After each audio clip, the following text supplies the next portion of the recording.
Entrevistas Band News FM Belo Horizonte. 10h14, vamos voltar a falar sobre a questão das doenças respiratórias, esse cenário de uma procura muito grande, não é? Nas unidades de saúde públicas e privadas. Inclusive contamos, né, na abertura do jornal, Contagem decretou situação de emergência em doenças respiratórias, cenário que não está muito diferente, né, aqui na região metropolitana não. A gente conversa aqui agora com o infectologista Adelino Melo, que está com a gente também nas nossas telas. Tudo bem, doutor Adelino? Bom dia. Bom dia, Lucas. Bom dia, Luciana, Murilo. Bom dia a todos. Doutor Adelino, eu queria que o senhor trouxesse, o senhor enquanto médico, né, que está atuando aí na ponta, qual é o cenário que o senhor tem observado nas unidades de saúde de uma maneira geral, e se essa questão realmente de estarmos em um outono que não está frio, pelo contrário, mas está quente e seco, é o que tem contribuído, né, para essa alta tão expressiva assim nesse tipo de atendimento? Bom, historicamente, essa é uma época do ano em que há o início da temporada de doenças respiratórias. A gente teve, logo depois do Carnaval, uma antecipação aí dessa sazonalidade que a gente chama. A gente teve um aumento de Covid novamente, né, nos meses aí de fevereiro, março, até o início de abril. Isso reduziu um pouco e agora a gente volta a aumentar, como é também esperado historicamente. É uma época em que esses vírus respiratórios começam a circular com mais intensidade por questões relacionadas à queda de temperatura, que ainda não aconteceu, como você colocou, mas o tempo mais seco, isso favorece essas transmissões, e é o que a gente tem visto acontecer pelos números divulgados pela Secretaria de Saúde e pela sinalização de contagem, colocando aí em situação de emergência, né? Doutora Adelino, quem fala é Murilo. A minha pergunta é o seguinte: a gente vê muita lotação às vezes, né, de UPAs, de hospitais infantis principalmente, nessa época do ano em razão dessas doenças respiratórias, né? Mas também acho que, assim, até por um medo da população, né, nós estamos com a memória recente da Covid. Quais casos aí tem realmente que ser levado para hospital ou para uma UPA, enfim, para um atendimento, e qual o tipo de caso que dá para ser administrado em casa, dá para identificar que é possível administrar em casa? É uma ótima pergunta, Murilo, e acho que é uma orientação que a gente precisa reforçar com a população. Os casos leves, né, os resfriados, né, que a gente trata como resfriados, que são infecções respiratórias, geralmente não precisam de uma intervenção hospitalar. Então, ela vai ser tratada como com hidratação, com manejo de sintomas, né, uso de analgésicos, antitérmicos, que serão suficientes para que essa pessoa possa atravessar aquele período de doença e se recuperar plenamente. Já os sintomas de risco, né, aqueles sinais de alarme, como a gente lembra, buscando da memória aí do Covid, né? Então vai ser dificuldade respiratória, uma prostração mais importante, febre alta que não cessa. Isso são sinais de que pode estar acontecendo algo mais grave, e que a pessoa precisa então de uma avaliação médica mais rápida. E lembrar que além desses sintomas, claro, que são irrelevantes para qualquer pessoa, a gente tem que estar mais atento também àquelas pessoas que são mais vulneráveis à ocorrência de complicações. Então, crianças, principalmente menores do que 5 anos, idosos, portadores de comorbidades, principalmente as doenças pulmonares e cardíacas, imunossuprimidos, essas pessoas têm um risco aumentado de que mesmo uma infecção viral respiratória evolua com maior gravidade, que ela precisa então de suporte médico. Então são alguns pontos de atenção aí nesses cuidados. Doutora Adelino Melo, infectologista, é um prazer falar com o senhor novamente, né, Luciana? A gente está sempre se encontrando aí nos hospitais, gravando entrevistas desde a época da Covid-19.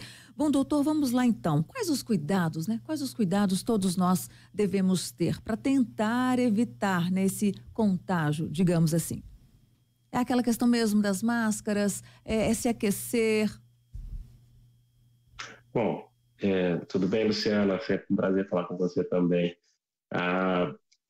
Acho que a Covid trouxe um novo olhar para o manejo de pessoas que estão sintomáticas.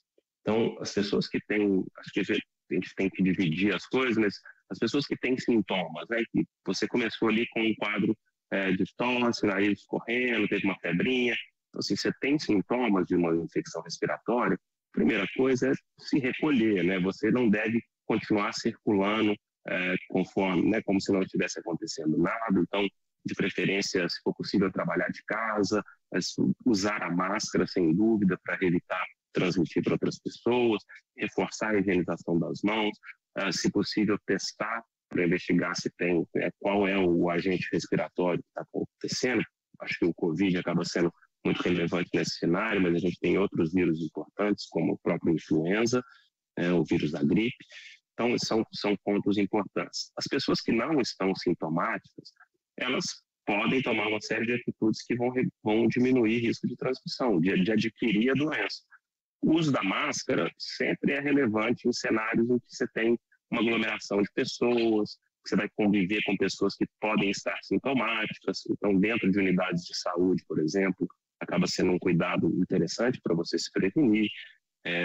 Num lugar onde você não sabe com quem você vai encontrar, por exemplo, dentro de um coletivo, né, de um ônibus, do metrô, hoje em dia já ninguém mais olha com estranheza se você usar máscara e acaba sendo um cuidado, um autocuidado interessante.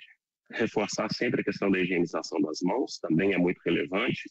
Esses vírus respiratórios são transmitidos pelo toque. Quando a gente toca em superfícies contaminadas e traz a mão ao nariz, olhos e boca, a gente pode adquirir essas infecções. E, claro, não lembrar de reforçar a questão da vacinação. A gente tem hoje vacina contra a Covid, a gente tem vacinação contra a gripe. Então, como vocês já colocaram, disponíveis aí nos postos de saúde, agora nas drogarias, em algumas drogarias parceiras da prefeitura, além das salas de vacinação privadas aí, que também temos várias ao longo, né, disponíveis pela cidade, e que a gente não tem taxas tão altas quanto a gente espera de vacinação das pessoas. Então é importante que todo mundo esteja protegido. Hoje a vacinação está disponível para qualquer pessoa que queira se vacinar nos postos de saúde, nessas drogarias.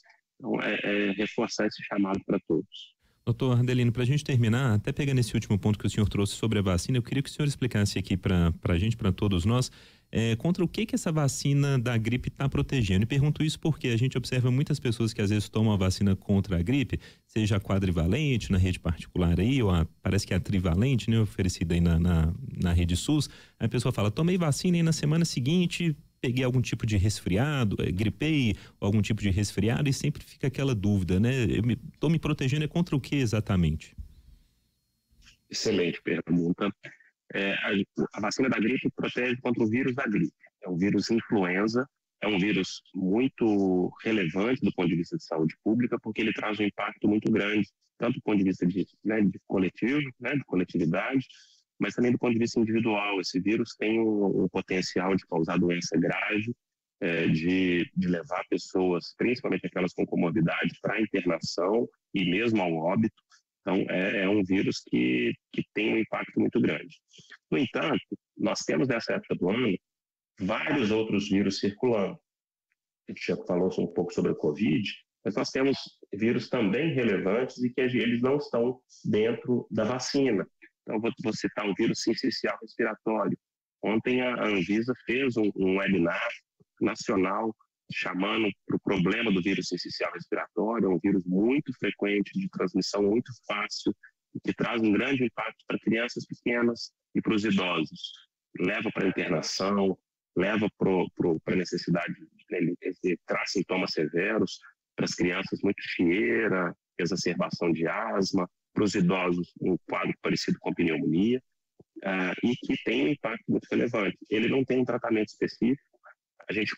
Uma nova vacina foi aprovada agora pelo Ministério da Saúde, começou a estar disponível na rede privada, ainda é muito difícil de acessá-la, é um custo alto, mas enfim, a gente consegue prevenir com esses cuidados que a gente falou, ainda até sem a vacinação. A gente espera que ela esteja disponível para o grande público em breve, mas não dá para dizer quando.